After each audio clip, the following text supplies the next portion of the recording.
함께 기도하겠습니다. 사랑의 하나님 아버지, 감사합니다. 새 한 달을 또 새 한 주를 우리에게 허락하신 주님, 감사합니다.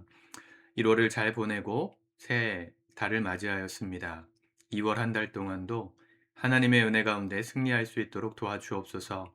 세상의 기준을 따라 세상 사람처럼 사는 것이 아니라 하나님의 말씀의 기준을 따라 하나님 나라 백성으로 이 땅 가운데 나그네처럼 믿음 지키며 살아가는 이번 한 달 되도록 우리의 모든 발걸음, 우리의 모든 결정 가운데 늘 함께 하시고 인도하여 주옵소서.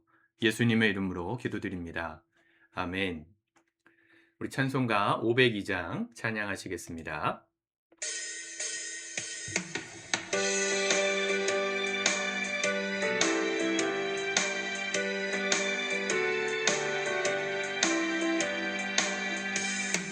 제사장들이여 어서 가서 어둠을 물리치고 주의 진리 모르는 백성에게 복음의 빛 비춰라.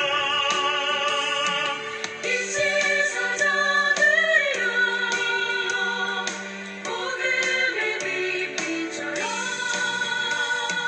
죄로는 밝게 비춰라. 이 제사장들이여 선한 사역 위하여 힘을 내라. 주 함께 하시겠네. 주의 크신 사랑을 선포하며 복음의 빛 비춰라. 이 제사장들이여 복음의 빛 비춰라. 죄로는 밝게 비춰라. 이 제사장들이여 주님 부탁하신 말 순종하여 이 진리 전파하라. 산을 넘고 물 건너 힘을 다해 복음의 빛 비춰라. 이 제사장들이여 복음의 빛 비춰라. 죄로는 밝게 비춰라. 이 제사장들이여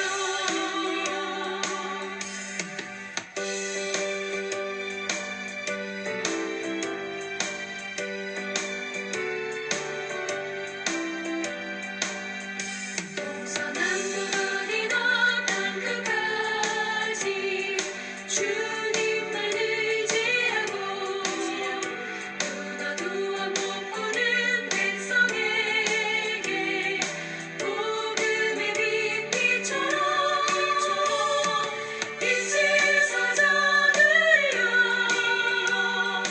복음의 빛 비춰라. 죄로는 밝게 비춰라.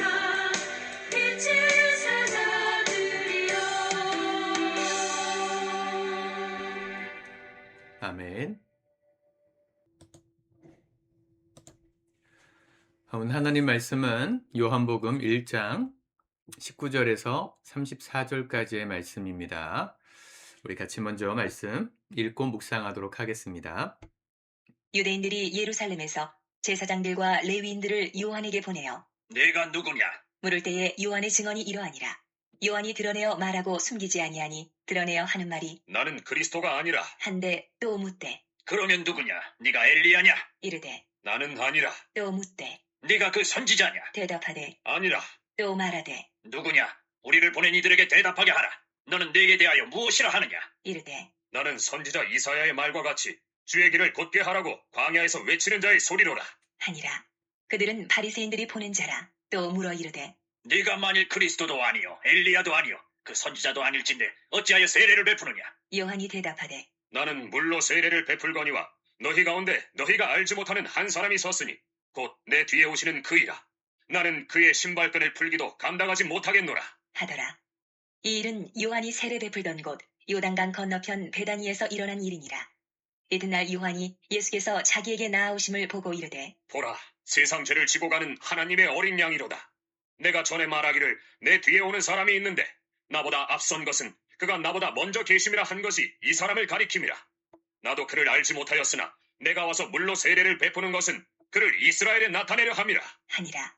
요한이 또 증언하여 이르되 내가 봄에 성령이 비둘기같이 하늘로부터 내려와서 그의 위에 머물렀더라. 나도 그를 알지 못하였으나 나를 보내어 물로 세례를 베풀라 하신 그이가 나에게 말씀하시되 성령이 내려서 누구 위에든지 머무는 것을 보거든 그가 곧 성령으로 세례를 베푸는 이인 줄 알라 하셨기에 내가 보고 그가 하나님의 아들이심을 증언하였노라.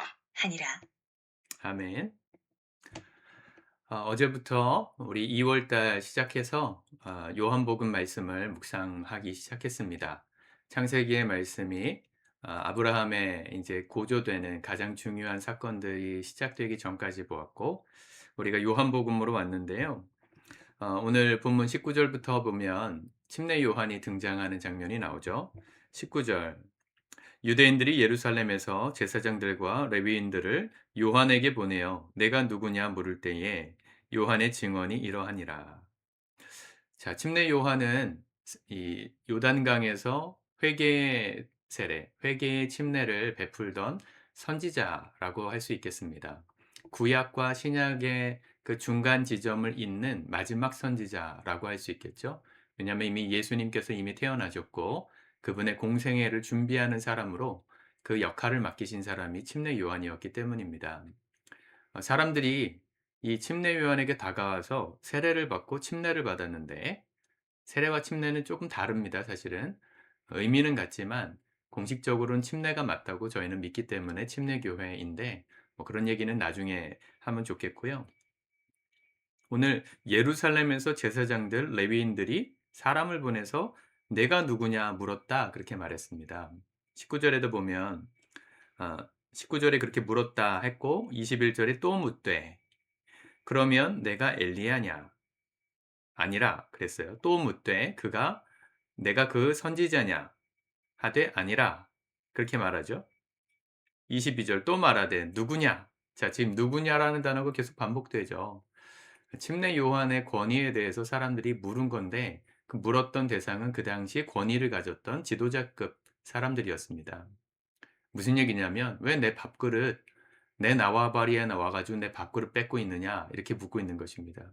내가 무슨 권한이 있길래 사람들에게 회개, 이 침례를 베푸느냐. 침례는 원래 이방인들이 유대 사람이 아닌 다른 나라의 사람들이 유대인으로 개종할 때, 귀화할 때 자신의 과거의 모든 이방인의 삶을 청산하고 새 삶을 살겠습니다 하는 마음으로 귀화의 목적으로 베풀던 게 침례입니다. 그 물에서 씻겨서 다시 올라올 때 유대인으로서의 새 삶을 각오하는 것이죠. 이게 오늘 우리 시대에는 구원을 상징하는 것이죠. 구원받고 새로운 하나님의 백성으로 살겠다는 결단을 담은 예시, 그게 침례식입니다. 우리 교회도 침례 혹시 안 받으신 분이 계시면 그 의미를 정확하게 이해하시고 받으시면 좋겠습니다. 왜냐하면 그런 어떤 의식이 의미 없지 않아요. 우리 시대에는 자꾸 이제 정신, 의미 이런 걸 강조하다 보니까 형식은 별로 중요하게 생각하지 않지만 형식도 대단히 중요합니다. 침례를 통해서 내가 새 하나님의 백성으로 새로운 하나님의 백성으로 태어났다, 거듭났다, born again 했다. 이걸 증명하고 사람들에게 발표 또 선언하는 자리가 침례 자리거든요. 그걸 하고 있으니까 이 지도자들이 와서 물은 겁니다. 네가 무슨 권한으로 이런 일을 하느냐? 네가 그리스도냐? 엘리야냐? 그 선지자냐? 이렇게 물어요. 그리스도는 또 엘리야 그리고 그 선지자 다 구약의 사람들이 그토록 갈망하던 메시아를 상징합니다. 하나님의 아들이 오신다는 사인을 구약의 선지자들이 계속해서 말했는데 그 사람이냐는 거예요. 네가. 그런데 침례 요한은 아니라 그랬죠. 오늘날 우리가 살아가는 삶의 자리에서도 계속해서 사람들이 우리에게 물어야 합니다. 네가 누구냐라고 말이죠. 우리가 다니엘 말씀을 통해서 세상에서 불려지는 직함이 어떤 이름이든 상관없이 우리가 하나님 나라 백성으로서의 정체성을 가지고 살면 세상이 우리에게 묻는다. 그 질문을 계속하고 있잖아요.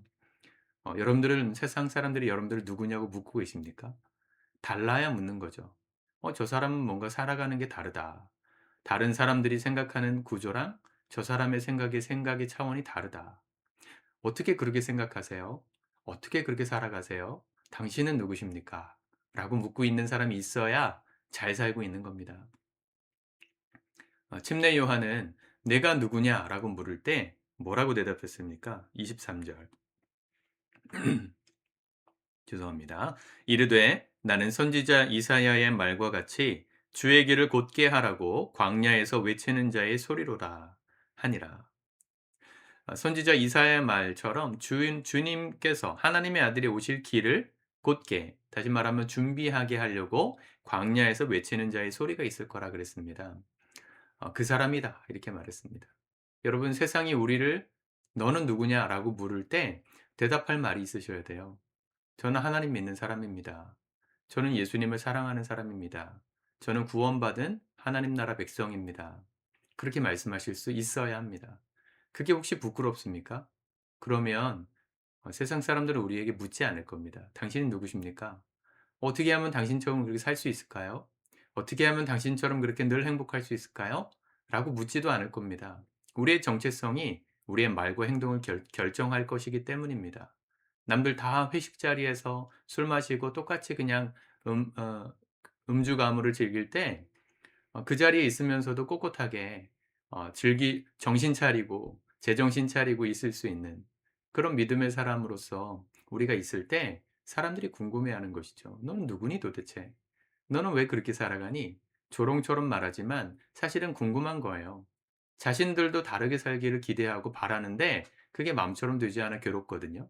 그런데 옆에 보니까 이 예수 교회 다니는 이 사람은 뭔가 좀 다른 것 같단 말이죠. 그때 우리가 말할 수 있어야 합니다. "당신이 누구십니까?" 할 때 "저는 하나님 믿는 사람입니다. 하나님을 섬기는 사람입니다." 라고 말이죠. 그럼 세상 사람들은 우리에 대해서 우리를 통해서 하나님을 보게 돼요. 제가 몇 번 간증한 적이 있지만 제가 군 생활을 쪼끔 그래도 좀 빡빡한 데서 했습니다. 신앙의 자유가 물론 당연히 보장되던 시대지만 교회 가면 다 싫어합니다. 제가 갔던 데는 수색중대였는데 제가 갔던 그 막사가 그 연대 안에서 가장 오래된 막사, 6.25 막사였어요.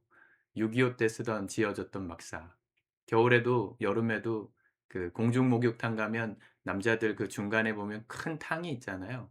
그 물 받아 놓는. 거기다가 물을 가득 담아 놓고 고거를 이렇게 바가지로 퍼 가지고 세수도 하고 샤워도 하고 빨래도 하고 그렇게 돼 있던 구조의 막사였어요.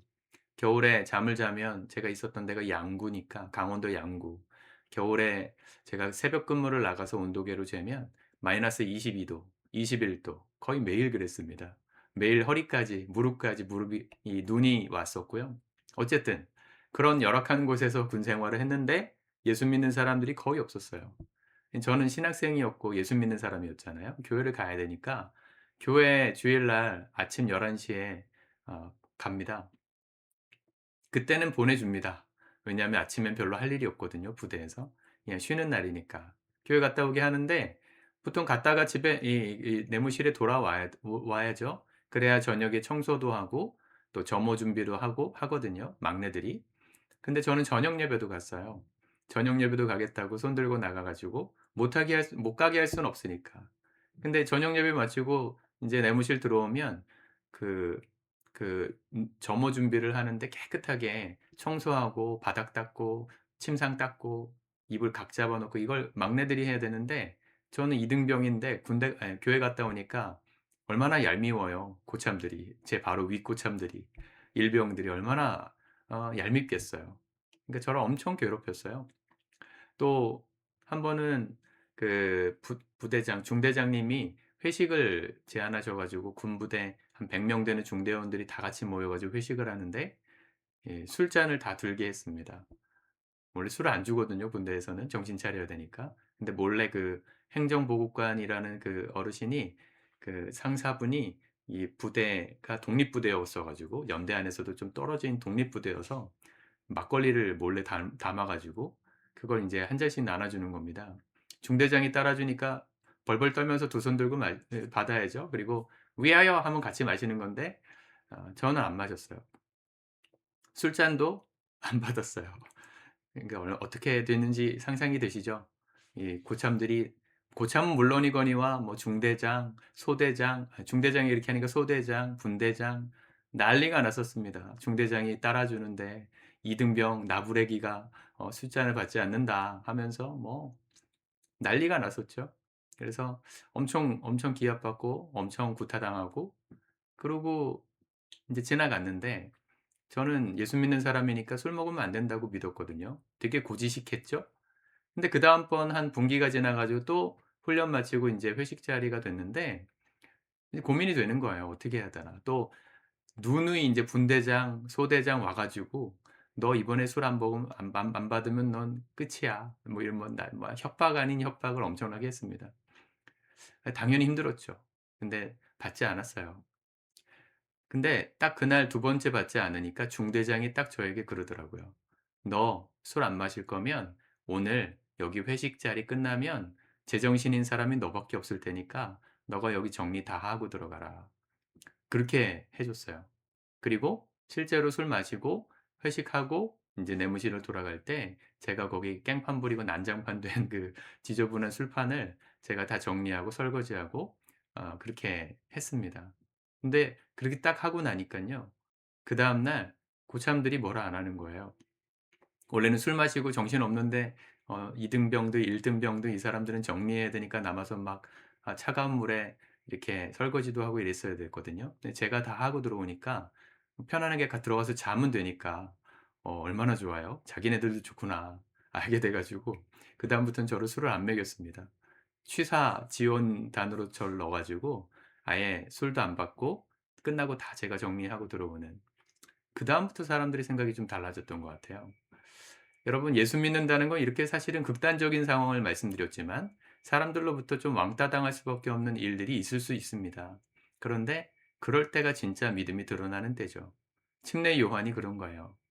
"네가 누구냐? 무슨 권위로 이렇게 사람들을 선동하느냐?"라고 할 때 나는 그리스도도 아니고 선동할 리더가 될 사람이 아니라 하나님의 아들의 길을 준비하는 사람입니다.